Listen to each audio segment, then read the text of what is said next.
So at some stage, you realize life is paradoxical. There can't be a standard format to follow. Like we were sharing before about how we shouldn't stack our lives full of a bunch of stuff because it creates a lot of tension, restlessness, and you're just always busy and all that.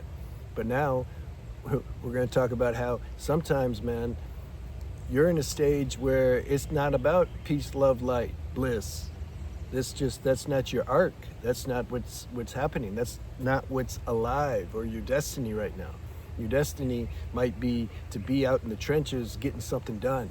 Trenches meaning being challenged, feeling friction, going through it. Because you have you're compelled inside to get something done on an external level. Get something built or something created, some mission to fulfill. Sometimes people's lives, like the first half at least, it's more like mission based. It's not that you get the peace, love, light later, but for now it can be mission based. You have to get things done. Something inside won't let you relax until you get that done. So you have to see what's what. That's why nobody can give you a prescription to peace, because it's so individual. We all have our own destiny and our own arc to complete, and nobody can tell that for you. So you have to have discernment, and you have to accept what your particular cards are to play right now. Have you realized our life's not our life? Your life's not your life. We imagine it is, and we think it is, and we think we're making choices and shaping things, and I think I want this, so I'm gonna do that. Yeah, we can try. That's all you can do is try. You can try to swim across the Atlantic. It doesn't mean you're gonna make it. So life's like that. It's supposed to feel like that though. If you put on a 3D headset and you're riding a roller coaster, you're supposed to be wobbly and whoa, I'm going down now, and lose your stomach like you're supposed to, because that's the way the 3D equipment is configured.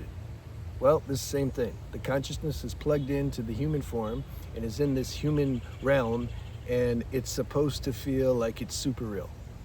We can say all day long, yeah, it's delusional, it's an illusion, doesn't matter, you're gonna feel like it's real.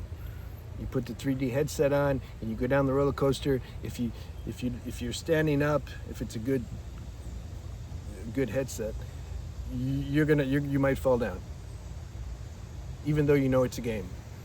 So this is called balance, when we realize that our life's not our life, but it feels like it is, and we need to make choices and feel like we're making choices and getting somewhere and having goals, and yeah, that's fine. You can do that.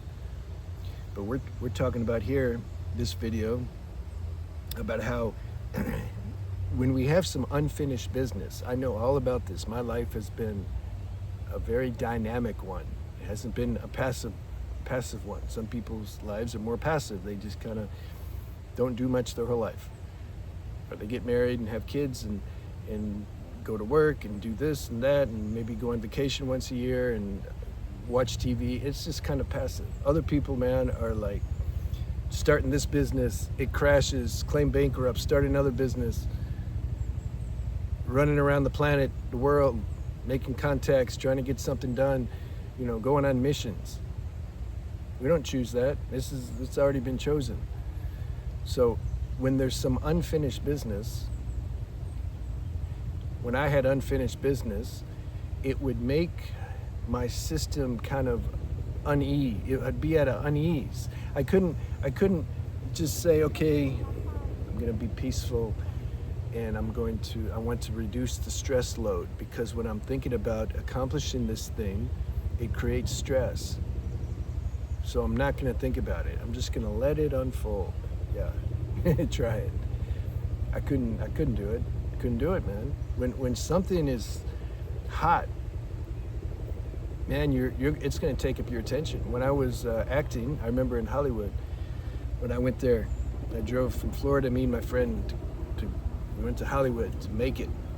He'd play a guitar and he had a little tin can, people put some money in it, and then I was busy trying to go on these auditions that I hated so much, trying to make it. But that's all I would be thinking about. Getting the right headshot, creating the right demo reel, getting the right agent. How can I meet the right agent? In those silly, stupid parties where you're supposed to go and schmooze and get to know people, man, I never did that. I couldn't do that. But the point is, my mind was fixated on that particular expression or that creative art. Just wanted to make it somehow, and I couldn't turn it off. I would just eat, sleep, breathe it all the time. And then after that, then the life, it can change, missions change. Then it became about trying to heal something that you can't heal. There's certain things that are super hard to heal.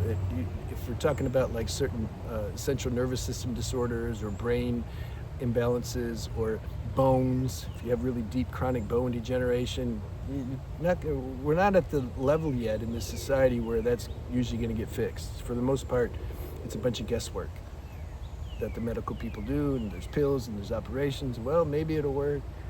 And then, a lot of people end up with worse side effects after that, and they got to manage that. So there's certain things that are very challenging. So I wanted to go about it in the natural way.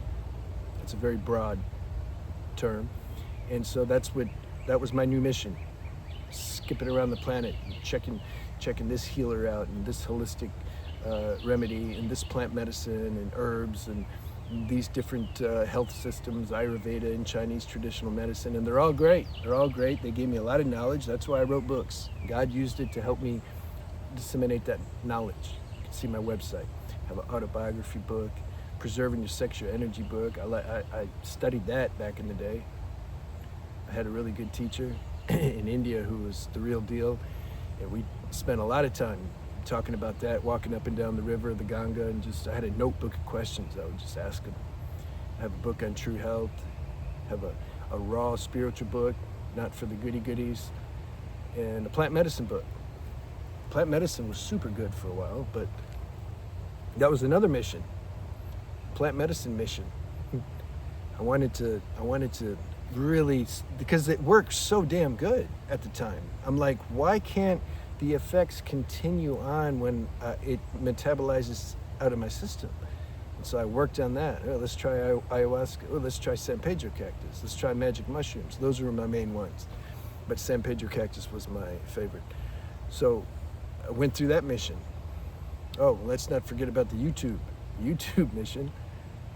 The first few years, man, that was intense, constant. Like, there's so much. This kind of thing, man. The sky's the limit. It's up to you how much you want to do, how many platforms you want to post your videos on, and do you want to have groups and private sessions, and do you want to do retreats, and what do you want to do? All that stuff. I was just thinking about all that. Try this, try that. And okay, no, that's too much work. No, I don't want to do that. All right, let's just do this. So during those mission time, you're not going to be like just skipping down the road and so peaceful. My attention's marinating in my inner being. Consciousness is just aware of consciousness. No, man, you're going to be like thinking about these missions because you're supposed to. So you have to flow with that for a while. Because I found when I fought that, my nervous system got worse. Forcing myself to do the spiritual practice in the sadhana made me worse. Teachers say it's supposed to make you better. No, it made me worse because that wasn't the stage and time to do that. Stage and time was to focus and finish these missions. Who cares? It's a very short life,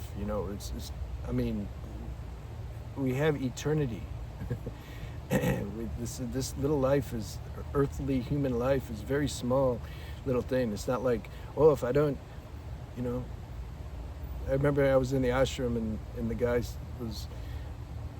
two guys were talking and they were like debating about enlightenment. I got to hurry up and get enlightened. And the other guy said, man, you just relax. You got forever. There was some truth in that, It's up to destiny how it's prescribed one's life. If this is the time to handle business outside, go handle it. Then you get the peace, love, light later, and then it'll be organic. That's the main thing. It's not that you're going to be, I did my sadhana so intensely, and I did it every day without missing for 5 years, and then finally God rewarded me with peace. No. The peace comes when you finish your missions. then you don't have nothing to think about. So then naturally your attention starts turning inward, and you're like, oh, this is what everybody's like tripping on. This is what I got to spend $2,000 to go to a retreat and get my certificate on presence or spirituality, because that's going to give me the peace. I don't think so. No, it comes natural. It's like a little kid who's 10 trying to figure out how to have a 30-year-old body. And then the mainstream business world found out about it. It's like, oh, this is the big thing now. The teenagers, let's say they're a teenager, they want help and techniques on how to have a 30 or 40-year-old body. Here, let's create some diagram, some structure, some techniques that they can follow so they can get a 30 or 40-year-old body. And so the teens all start signing up for that class because they think they need it. They don't want to just look like a teen their whole life. And it's like nobody tells them, look, you're going to organically evolve into that automatically. You know, it's like life takes care of it. It's the same thing with peace, love, light. You automatically start to become acquainted with that at the right time. Life takes care of life. Life is only life. There's not a you in life. There's like life. Operating through law of evolution, working individually. You got this person works a little different, this person. You find where you're at, man. Just sit down with yourself and see, where am I at? Do I have any goals and ambitions and this and that? Do I have to, and do I need to complete them because it's like on me all the time? If so, burn through it, hit it hard. I caused trauma to my body fulfilling these missions, but it was like worth it for me because it's done now. And then, I can recover from that. Good diet, good lifestyle habits, proper exercise. I can recover from that. But these things aren't, we're talking about a mission. It's not just your average hobby or like superficial kind of goal, like, oh, this would be nice, let's do this. Oh no, I choose not to now. No, you're compelled. This is your karmic material. It's like, it's not gonna leave you alone. So you need to like cooperate with that. And because I have people in the sessions that they're telling me they're deeply into what they're doing. They're starting a new business, but they want to know how to relax because their mind is so caught up into that. I'm like, just flow with it. It may not be time to relax in the way that you're conceptualizing relaxation. The mind comes up with this concept like, I want to be super relaxed and peaceful, but at the same time, I want to finish this mission that I'm on. It's like an oxymoron. Try it. But speaking from experience of having went through that stage, I'm just telling you, man, when I was into my thing, I had to finish it. You take your breaks when you can, and but for the most part, that wasn't the season for peace. It was the season for getting something done. So the whole purpose of me sharing this message is because I know, especially Western world, there's a lot of people like that. See, there's different cultures too. Western world will experience this. That's more their karma than the Eastern world, generally speaking. Everything's generally speaking. But the reason I'm sharing this is because there's people like that. They already have enough stress trying to get done what they're trying to get done because it's like a big thing. It's not easy, whatever it is. So on top of that, they're beating themselves up like, why can't I be more peaceful doing it? So I'm trying to say, you may not supposed to be more peaceful while you're doing it. That's the message if you can hear it. Some, the mind will revert back to concepts they read somewhere or heard from somewhere saying, no, but if I was enlightened, I should feel this. Their imagination creates some idea what they should feel, some nice serenity and balance, even though I'm working 80 hours a week starting this new business. You're setting yourself up to fail when you do that. You're just creating more brain damage for yourself. I couldn't rest, man, until I finished this. My energy was constantly mobilized. It's kind of, but that's how you figure things out. You think an inventor doesn't think about his new invention? He has to troubleshoot and engineer it, and okay, but if I make this and this, and you know, you're like in it. That's just the way it works. I think we hit everything. When I tried to force the peace, I just shared about that. You create more stress. I created like more inner conflict. I somehow, because nobody would tell me, they're like, look, you can get the peace later. You need to finish the missions and then you get the peace.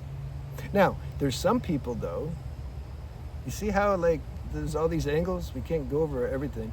There's some people, see, I'm talking to the higher beings again, as I'm always have to go back to that. But there's some who are so identified with just that they just think they're a human character that they're going to be obsessed with mission after mission after mission after mission. I'm glad I remembered to talk about that. Because their whole identity comes from accomplishing. The problem is in this world, it's designed that fails. Meaning the euphoria you get from accomplishing a mission, that's going to fail. That's going to fade at some point. So the super identified bots need to create another mission because all they know is euphoria. They don't know inner contentment. They don't have a higher, broader perception of things, that their consciousness, and that their main goal is to just realize that let the consciousness disidentify with this human individual form and somehow reflect on its own self. You can call that a spiritual practice or sadhana, and you should keep doing that too while you're involved with the missions. I'm not saying like don't do it. I continue to too, but you may not feel the full fruits until your mind is not as engaged with all these missions, which takes time. But there's some who are, that's all they know. That's all they know are missions. So I'm not talking to them. I mean, this message isn't for them. Unless you're ready to come out of it, then this message might be for you. Because that doesn't work, just to go from one thing to the next. And there's plenty of people like that. I keep forgetting, like I'm not in that world and I don't associate with them because we have no resonance. So I forget, like they're like that. But there are. I made $1 million. Now I need 100 million. Now I need 1 billion. Oh, I need to be the first trillionaire. And so you just keep going. Keep buying more skyscrapers and putting little businesses out of business because they want to reach their goal of making $1 trillion. So, what was the point about that too? Yeah. In summary, if you have a mission, do the introspection, see. Is this the season to finish something or to, complete something? Because if something's not complete, if it's a real arc, a real destiny, you can't turn that off, man. You can't just be like, oh, I don't want to do it because like it's too much work and I'd rather just be peaceful. I just want to join an ashram and just stay there and I'm going to do meditation. I'm not going to do this what it feels like is a soul call to express myself on a certain level in this external world. I don't want to do that. The mind's trying to make the decision as though it has a choice. It says, I just want to join the ashram. Yeah, I tried that. It was cool for a month, 2, but you can't turn off. You can't turn off the soul call. That's the thing. There's no medication or pills you can take to turn that off. You might can put it to sleep for a second, but it comes back.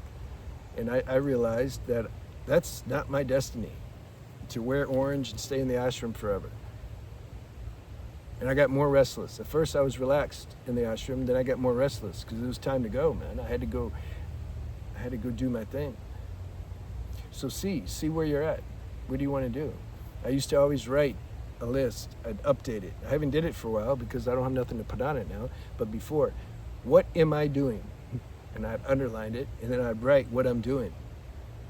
Being an actor, I got to get new headshots. I got to show these gains. I got to get a new reel. Oh, I want to send to this casting director, during that stage. So each mission, and then I'd write down if I had other missions too. because then it gets it out of your head and onto paper, so it's not so abstract and vague. That helps with the calmness, so you know what you're looking at. And if you start feeling restless, grab the list and say, okay, what am I doing? Oh yeah, I want to like be an actor. Oh yeah, I'm working towards this. See, I got my headshot. Okay, cool, I'm cool. Then an hour later, mine might come back again. What are you doing? Oh yeah, let me check. Oh yeah, I'm going to be an actor. That's just a season some of us have to go through, and it's natural and it's okay. And this is called living life. This is the real deal. Then when you come into some organization later, the nervous system comes into some alignment and you're more organized and you have some presence and you have some actual wisdom to say it's organic. You didn't like, if somebody asks, which spiritual school did you go to? You're like, life. Life does all this. And then you just become ripe, like the apple on the tree. You ask the apple that fell, how did you like graduate? How'd you make it to the ground? So, I don't know, man. Nature like took care of it. It's cool. Yeah, but I want to know the technique. The green apple says, I want to know the technique to get to be red. And the red apple says, I want to know the technique to fall off the tree. This is what we're doing. This is what the mind's doing in a lot of people. And it's understandable. That's a stage 2. But the more you can realize life's taking care of itself, which is plain as you, the better off you'll be. All right, hope you got something from that. I'll see you.